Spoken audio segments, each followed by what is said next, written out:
Teman-teman yang dirahmati Allah Subhanahu wa taala, coba kita renungkan, coba kita hitung selama kita hidup dan sadar bahwa kita hidup bersama orang tua kita tinggal di rumah orang tua kita makan hasil jerih payah dari ayah kita, hasil dari masakan ibu kita yang kadang dia tidak bercerita bahwa ketika memasak ikan buat kita, dia kena minyak yang panas, dia terbakar, dia mungkin capek, subuh-subuh, malam dia kurang tidur karena merawat adik kita yang masih bayi, tapi sebelum subuh dia udah harus bangun dan mempersiapkan segala sesuatu untuk kita.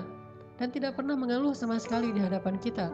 Bahkan dia tidak mau mengeluh ketika kita menyakiti perasaannya.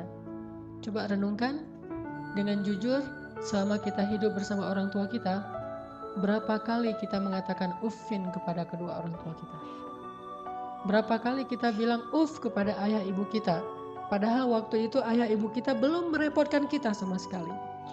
Sama sekali belum merepotkan kita. Justru kita yang merepotkan kedua orang tua kita. Dalam keadaan merepotkan mereka pun, coba hitung berapa kali kita menghardik, mencela, atau menyela pembicaraan mereka. Berapa kali kita mengatakan kalimat-kalimat membantah uffin kepada orang tua kita. Padahal kita yang sedang dalam tanggungan mereka dan merepotkan kehidupan mereka. Merepotkan ayah kita, merepotkan ibu kita, tapi bisa-bisanya kita dalam keadaan kayak gitu mengatakan uffin kepada mereka berdua. Lalu bayangkan bagaimana kalau mereka yang suatu saat atau mungkin sekarang sedang agak sedikit mengganggu privasi kita, kenyamanan hidup kita, dengan mulai ada sedikit keluhan-keluhan, mungkin tulangnya mulai sering sakit-sakitan, mungkin dia sering harus dibawa ke rumah sakit, mungkin karena jarang dijenguk oleh anaknya, dia sering telepon, sering SMS, mungkin dia caper. Kalau dalam keadaan yang dia sudah semakin lemah, dan lemah itu hasil perjuangannya untuk kita, makanya akhirnya dia menjadi lemah, jadi sakit-sakitan, semua itu adalah bukti dari pengorbanannya untuk kita. Kalau dalam keadaan kayak gitu, maka akan seberapa sering lagi kita mengatakan uffin terhadap orang tua kita. Makanya Allah Subhanahu wa taala dengan tegas mengatakan, kalau keduanya dalam pemeliharaan kalian. Artinya apa? Sekarang berbalik. Dulu kalian berada dalam pemeliharaan mereka. Mereka sabar. Dulu kalian dalam keadaan pemeliharaan mereka, dalam keadaan ditanggung hidupnya oleh mereka, mereka tidak pernah mengeluh.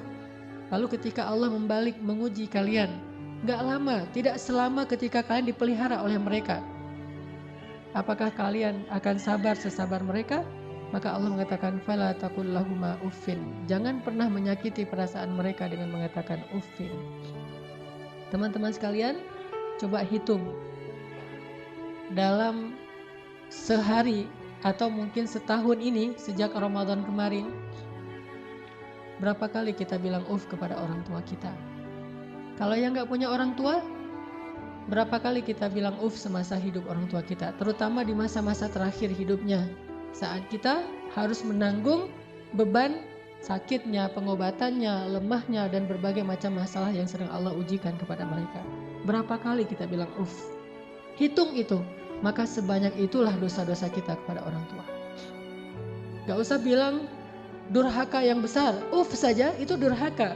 Kenapa dianggap durhaka? Karena dosa besar itu tidak dilihat dari jenis dosanya, tetapi juga dilihat kepada siapa dosa itu dilakukan.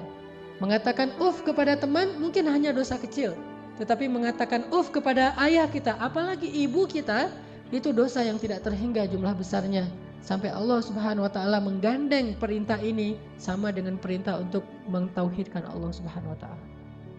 Coba kita renungkan, kita hitung. Sebanyak itulah kita akan coba untuk menghitung dosa-dosa kita. Sambil kita merenungkan, sambil kita menghitung, coba kita ulang-ulang ayat ini.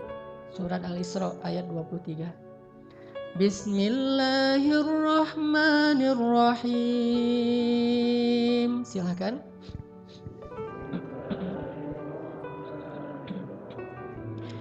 Wa qada rabbuka alla ta'budu illa iyyahu wa bil walidaini ihsana.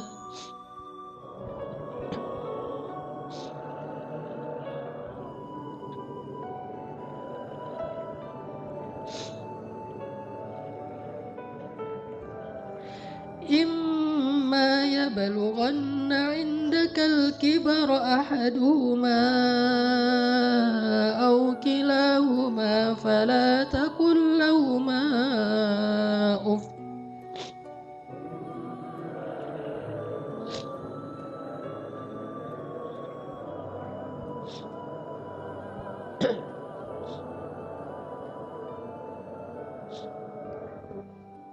Coba ingat, seandainya orang tua kita mulai sepuh, udah tua renta, apakah pernah ada adegan dalam kehidupan kita membentak orang tua kita sampai orang tua kita merasa ketakutan kepada anaknya sendiri? Orang tua kita nggak berani untuk mengatakan keinginannya, ingin dibuatkan atau ingin dimasak, ingin dibelikan satu masakan kesukaan dia. Saking takut dan saking kagetnya orang tua kita terhadap sikap kita yang pernah memarahi, membentak, bahkan kadang mencela orang tua kita. Coba ingat adegan itu yang pernah terjadi di suatu pagi di rumah kita kepada orang tua kita. Adegan yang pernah terjadi di suatu malam di hadapan orang tua kita.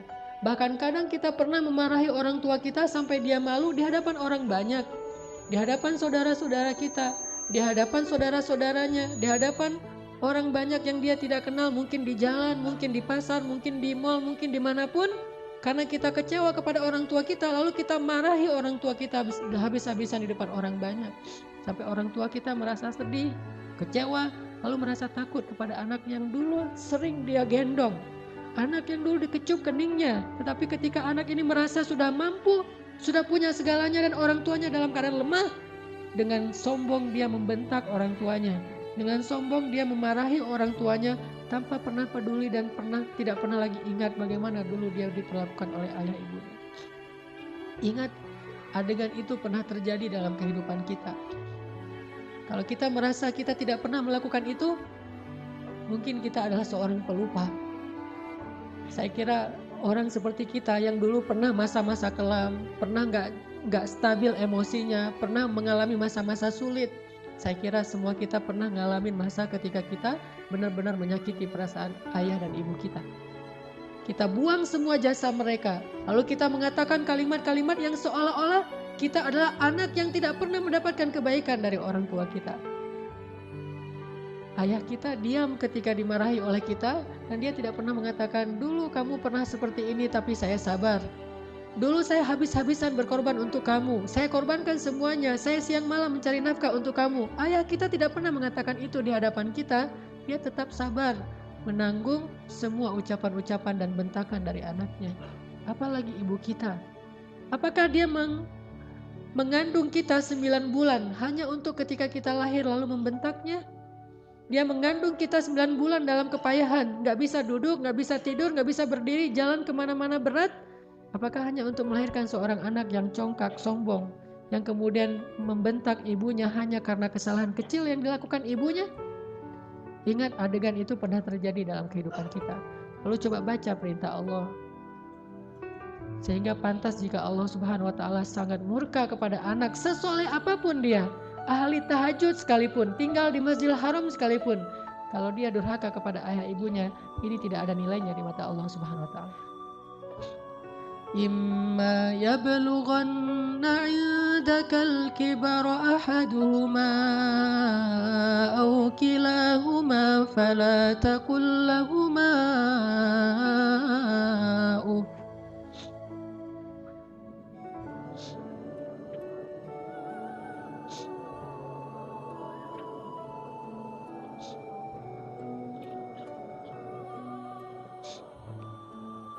Seandainya salah satu dari mereka atau keduanya tumbuh atau hidup bersama kalian dalam tanggungan kalian, maka janganlah sekali-kali kalian mengatakan kepada keduanya kalimat-kalimat yang menyakiti. Uffin. Allah larang kita untuk mengatakan itu. Lebih baik kita tidak pernah sholat sunnah sekalipun, kalau kita masih bisa tetap menjaga lisan kita kepada orang tua, daripada kita menjadi ahli ibadah tetapi kita tidak mampu menjaga lisan kita dari menyakiti orang tua kita. Fala taqul lahuma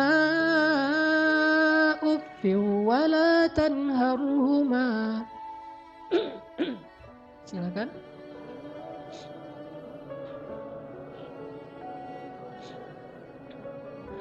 فلا تقل لهما أف ولا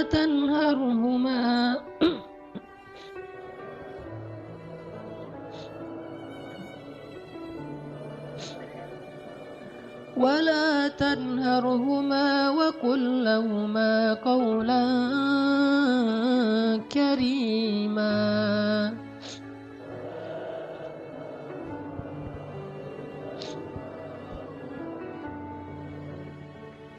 Fala taqul lahuma uffin. Kalimat uff ini adalah kalimat ketika seorang anak tidak mau mendengar ucapan nasihat dari orang tuanya. Dia berpaling, maka itu adalah kalimat uff. Dia tidak mengabaikan apa yang diucapkan oleh orang tuanya adalah kalimat uff. Orang tuanya belum selesai berbicara, dia sudah pergi, itu adalah kalimat uff. Orang tuanya memberikan usulan tetapi bagi dia itu sesuatu yang tidak penting, maka itu kalimat uff. Semua kalimat mengabaikan yang menyakiti perasaan orang tua kita adalah kalimat uff. Sedangkan wala tanharhuma adalah kalimat seorang anak yang merasa lebih benar daripada orang tuanya. Kalimat sombong, kalimat yang seorang anak merasa lebih tahu daripada orang tuanya. Atau bisa jadi orang tuanya melakukan satu kesalahan kecil, lalu anaknya melarang orang tuanya melakukan kesalahan itu. Ibu, jangan malu-maluin saya di depan umum. Ayah nggak usah seperti itu. Melarang orang tuanya melakukan sesuatu yang menurut dia tidak pantas, itu termasuk wala tanharhuma. Jangan larang dia, biarkan dia melakukan apa yang dia kehendaki selama itu bukan dosa besar. Bahkan apalagi urusan-urusan sepele di rumah tangga kita, mungkin dia melakukan sesuatu yang nggak berkenan bagi kita. Katakanlah misalnya dia memakai baju yang menurut kita tidak selalu pantas. Katakanlah dia beradab dengan adab yang tidak terlalu kita senangi. Jangan larang dia, tetapi ajaklah dia bicara yang baik-baik. Jangan pernah melarang dia melakukan sesuatu yang membuat dia merasa disalahkan, yang membuat dia merasa sensitif, karena semua itu masuk wala tanharhuma. Terus apa yang harus kita lakukan? Wa qul lahuma qawlan karima. Katakan kepada keduanya ucapan yang karim, ucapan yang mulia. Bagaimana ucapan yang mulia? Disertai dengan senyum dari anaknya, dengan suara yang lemah lembut, dengan tetap menjaga perasaan orang tuanya. Itulah qaulan karimah. Tapi kalau kita mengucapkan kalimat yang paling benar sekalipun, bahkan tentang perintah Allah sekalipun, kita bilang kepada orang tua kita, atau kita larang orang tua kita dari berbuat satu kesalahan. Misalnya ibu kita membicarakan tentang orang lain, dia menggibah karena dia tidak paham bahwa itu dosa. Dia menggibah, dia tidak pernah ngaji seperti kita karena gak punya waktu sebanyak kita. Dia sibuk mengurus kita. Suatu saat dia menggibah tentang saudaranya, tentang keluarga, tentang orang lain. Maka jangan larang dia dengan cara yang membuat dia merasa sakit hati, membuat dia merasa tersinggung. Walaupun dia salah dan kita yang benar. Kita mengatakan kalimat yang baik, yaitu kalimat yang ibu jangan menggibah orang lain, ibu itu dosa besar dan seterusnya, yang membuat dia sedih, itu termasuk wala tanharhuma. Terus apa yang harus kita katakan? Katakan qaulan karima. Pilih kalimat yang paling baik yang bahkan belum pernah kita ucapkan semasa hidup kita. Bahkan kepada pacar kita, istri kita, suami kita, orang yang paling kita cintai pun kita belum pernah katakan kalimat sebaik itu. Katakan itu kepada orang tua. Mereka lebih berhak dapat kalimat yang terbaik dari anaknya. Siapa suami kita? Sehingga kita memilih kata-kata yang paling santun untuknya. Tapi kita tidak menyedekahkan kata-kata itu untuk orang tua kita. Siapa istri kita? Pengorbanan apa yang sudah diberikan istri kita? Dia hanya datang dalam kehidupan kita karena melihat situasi kita, melihat diri kita, melihat kepribadian kita, hasil dari perjuangan orang tua kita. Harta kita yang sudah mapan, pekerjaan kita yang sudah jelas, kemudian penampilan kita yang menarik. Semua ini hasil pengorbanan orang tua kita, lalu istri kita mengambil manfaat darinya. Siapa dia untuk kita lebih dahulukan daripada ayah ibu kita? Apalagi orang yang bukan siapa-siapa dalam kehidupan kita, tidak ada hubungan apapun selain pertemanan, yang kemudian kita menyebutnya sebagai kekasih kita. Apakah dia lebih berhak mendapatkan qaulan karima daripada ayah ibu kita? Makanya Allah mengatakan wa qul lahuma qaulan karima. Selalu tersenyum ketika berbicara kepada orang tua kita, bahkan dalam kondisi ketika kita tidak nyaman perasaannya, dalam kondisi kecewa sekalipun, dalam kondisi tersinggung sekalipun, kita berhak untuk tersinggung, tetapi kita tidak berhak untuk mengekspresikannya di hadapan orang tua kita. Wajar manusia tersinggung, wajar manusia kecewa, tetapi kita tidak berhak sama sekali mengekspresikan kekecewaan itu di hadapan orang tua kita. Kenapa? Allah katakan wa qul lahuma qaulan karima wa la tanharhuma. Jangan tunjukkan rasa tidak senang kalian kepada mereka. Apalagi kalau orang tua kita sudah mulai pikun. Banyak kesalahan yang dia akan lakukan. Dia datang kepada kita, kita punya budaya di keluarga bersama istri kita dan anak-anak kita. Dia datang dan melakukan hal-hal yang tidak sesuai dengan budaya di rumah kita. Kalau ayah kita seorang laki-laki yang perokok misalnya, maka dia merokok di sembarang tempat, lalu dia tidak pakai asbak, dia buang puntung rokoknya atau mungkin debu dari rokok itu di mana-mana. Karena kita merasa bahwa rumah kita tidak punya budaya seperti ini, kita marah kepada orang tua kita. Tetap jangan marahi dia, wala tanharhuma. Jangan cela dia, jangan marahi dia, kata Allah SWT, walaupun dia melakukan kesalahan sekalipun. Ibu kita juga demikian, mungkin dia sering tersinggung dengan menantunya, yaitu pasangan kita. Dengan suami kita, dengan istri kita, tetap walaupun ibu kita yang salah, jangan kita menghardik dia, wala tanharhuma. Tetapi kita minta istri kita, suami kita untuk lebih bersabar kepada mertuanya. Walaupun yang salah adalah mertua, itu yang Allah maksud, wala tanharhuma. Jangan abaikan apa yang dia ucapkan.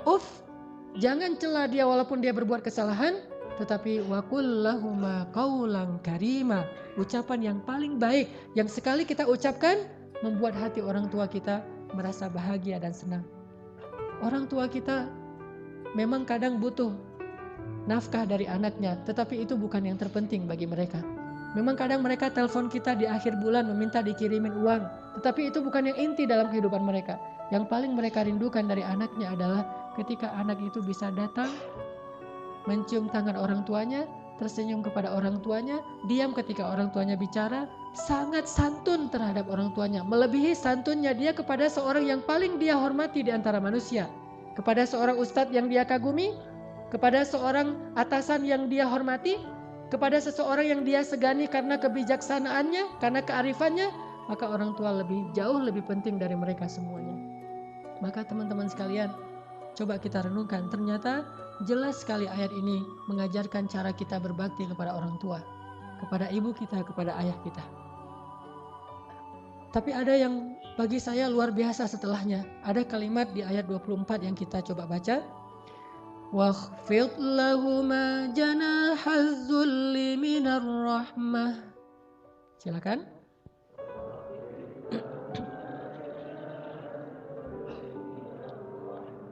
واخفض لهما جناح الذل من الرحمة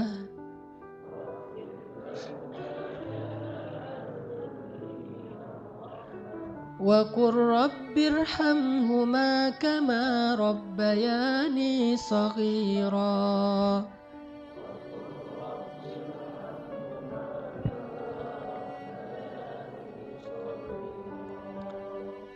Dan rendahkanlah dirimu terhadap mereka berdua dengan penuh rasa kasih sayang. Rendahkan dirimu. Kalau dalam bahasa Arab kalimat wakhfid lahuma janahadzul itu adalah kalimat ketika kita merasa tidak ada apa-apanya dibandingkan mereka. Tidak boleh seorang anak walaupun dia seorang profesor, walaupun dia seorang pengusaha sukses, walaupun pendidikannya tinggi, walaupun wawasannya luas, walaupun hartanya berlimpah, walaupun pergaulannya itu luas sekali, sehingga orang tuanya kita anggap sebagai orang tua yang kolot, orang tua yang tradisional, orang tua yang tidak banyak tahu, orang tua yang tidak gaul, yang tidak update informasi, orang yang tidak punya ilmu seperti kita. Sama sekali kita tidak boleh merasa lebih dari mereka. Sama sekali tidak boleh. Kenapa? Ketika kita merasa lebih dari orang tua kita, menunjukkan kebodohan kita di hadapan Allah SWT. Allah tidak menyebut kita sebagai orang yang hikmah, sebagai orang yang arif, orang yang bijaksana, orang yang berilmu, orang yang alim, orang yang rasikhuna fil ilm. Tidak disebut sebagai orang yang musaqqaf, orang yang berwawasan. Tidak disebut sebagai orang yang cerdas, orang yang syatir. Tidak disebut itu di dalam Al-Quran kalau kita tidak bisa merendahkan diri kita di hadapan orang tua kita. Bukan rendah hati, bahkan rendah diri di hadapan orang tua kita. Orang yang cerdas itu bagi Allah adalah orang yang rendah diri di hadapan ibu bapaknya. Dia merasa bahwa dia tidak lebih tahu daripada orang tuanya. Walaupun dia tahu lebih daripada orang tuanya, tetapi dia tidak pernah merasa lebih tahu daripada orang tuanya. Sehingga ketika orang tuanya bicara, dia bisa menghargai semua yang diucapkan orang tuanya. Tidak mengatakan, itu nggak penting. Apa yang diucapkan orang tuanya menurut dia sesuatu yang tidak realistis. Zaman sudah berubah dan seterusnya dan seterusnya. Bahkan secara tidak sengaja, kadang kita mentertawakan ucapan orang tua kita. Kita mentertawakan Kekolotan orang tua kita yang kadang-kadang tidak dia sengaja dia tunjukkan di hadapan kita dan anak-anak kita. Bahkan kadang kita mengajak pasangan kita. Kita mengajak anak-anak kita untuk semuanya mentertawakan nenek mereka, mertua mereka, ayah atau ibu kita di hadapan orang banyak. Bakti seperti apa ini? Seorang anak kepada ayahnya dan kepada ibunya. Ketika kita sama-sama bersama keluarga kita, anak kita yang udah pintar megang gadget, istri kita yang di tangannya selalu ada HP. Sementara kita juga sibuk dengan ke pekerjaan kita. Apa yang ada di tangan ibu kita? Foto anaknya, foto kita ketika kita masih kecil. Dia rindu masa-masa ketika dia bisa memeluk anaknya yang sudah lama tidak memeluknya. Tapi dalam situasi kayak gitu kita mentertawakan orang tua kita. Siapa kita? Apakah kita menjadi seperti sekarang ini tanpa pengorbanan dari mereka? Maka Allah mengatakan wakhfid lahuma janahadzulli minar rahmah. Rendahkan dirimu di hadapan orang tuamu beserta dengan kasih sayang. Rendahkan diri dengan kasih sayang. Bahkan kalau kata Nabi ketika ada seorang laki-laki yang menawarkan diri untuk berjihad bersama Rasulullah, Rasulullah bertanya, apakah ibumu masih hidup? Dia mengatakan, ya Rasulullah, ilzam rijlaiha. Apa kalimatnya? Ilzam rijlaiha. Ilzam itu adalah terus menerus. Rijlai artinya dua kaki, ha adalah perempuan. Maka terus meneruslah kamu seolah-olah berbakti kepada ibumu dengan kalimat terus meneruslah kamu mencium kaki orang tuamu atau ibumu. Disuruh cium kaki ibu kita oleh Rasulullah, ilzam rijlaiha, karena sesungguhnya di bawah kaki ibu kita saking rendahnya surga di mata Allah dibandingkan seorang ibu. Ternyata surga itu di bawah telapak kaki ibu. Ilzam rijlaiha kata Rasul, bukan berjihad. Bagi kamu khusus bagi sahabat ini tidak berlaku bagi yang lain, tetapi ini pelajaran tetap sunnah Nabi. Bukan jihad yang terpenting bagi dia karena dia belum baik kepada ibunya. Bukan berdakwah kepada banyak manusia yang terpenting bagi dia amalannya. Bukan tahajud, bukan ibadah, bukan ke masjid setiap 5 waktu dalam sehari. Tetapi amalan yang paling penting bagi laki-laki ini adalah ilzam rijlai ummika. Maka ilzamlah, tunduklah kamu dan selalulah kamu berada di kaki ibumu. Selalulah kamu berada di kaki ibumu. Gak pantas bahkan seorang anak dengan kesombongan dia duduk di atas, ibunya di bawah. Atau setidaknya dia berduduk sama rata dengan ibunya. Anak yang paling cerdas, yang paling arif, yang paling dicintai Allah itu justru dia selalu duduk di bawah kaki ibunya. Dia manja kepada ibunya, dia memijit-mijit kaki ibunya yang mungkin dulu di masa yang dia masih kecil lelah. Bukan lelah sekarang, apa sih ibu mah kerjaan dari pagi tidur aja. Mungkin sekarang dia tidak lelah karena dia sudah tidak banyak pekerjaan, tetapi dia pernah sangat-sangat lelah ketika membesarkan kita. Maka kalau dulu kita tidak pernah memijit kakinya, sekarang kita balas. Kita mijit-mijit kaki ibu kita. Kita tanya ibu-ibu mau dipijit di bagian mana, di pundak atau di kaki atau di lengan. Pasti dia akan mengatakan tidak usah. Kalaupun dia meminta, maka kita berbahagia karena ibu kita menunjukkan apa yang harus kita lakukan. Sampai seorang salafus salih, ketika ibunya meninggal, dia menangis. Orang bertanya, ya Syekh, kenapa Anda menangis? Bukankah ibu Anda ini meninggal dalam keadaan baik, dia orang yang solehah dan seterusnya, dan semuanya juga akan kembali kepada Allah. Kenapa Anda menangis? Apa kata salafus salih ini? Saya menangis karena saya tahu bahwa mulai hari ini pintu surga itu telah tertutup untuk saya. Sejak ibu saya meninggal, berarti pintu surga itu telah tertutup untuk saya. Maka berbahagialah teman-teman sekalian yang masih punya ayah dan ibu. Apalagi ketika ayah dan ibu itu sudah semakin dalam tanda kutip merepotkan kita. Maka justru saat itulah Allah Subhanahu wa Ta'ala memberikan kita pintu surga yang sangat lapang untuk kita masuki. Bersabarlah. Bersabarlah dalam menghadapi berbagai macam perangai mereka. Walaupun mereka menyakiti perasaan kita, jangan tunjukkan itu di hadapan mereka. Wakhfid janahak. Tundukkan diri kita. Kalau perlu cium kaki orang tua kita. Terus terakhir Allah katakan, wa qur rabbir hamhuma kama rabbayani shaghira. Ya Allah, sayangilah kedua orang tua saya sebagaimana mereka membesarkan saya sejak kecil. Sayangi mereka ya Allah. Itu kalimat yang paling besar yang bisa kita ucapkan untuk orang tua kita ketika mereka tidak bersama kita. Baik mereka masih hidup atau sudah wafat sekalipun. Katakan itu selalu di dalam doa kita, baik ketika sujud atau di luar sujud, di luar sholat. Wa qur rabbirhamhuma kama rabbayani shaghira. Itulah teman-teman. Mudah-mudahan kita malam ini Allah beri hidayah untuk lebih sadar, membuang ego kita, Dan kalau perlu malam ini juga kita menelpon orang tua kita. Kalau yang dekat datangi orang tua kita. Kalau tidak ada orang tua, mertua kita, karena itu juga orang tua kita, cium kaki mereka, pijit kaki mereka, minta maaf kepada mereka, minta ampun kepada mereka. Mudah-mudahan keridhaan mereka akan menurunkan keridhaan Allah dan rahmat kepada kita.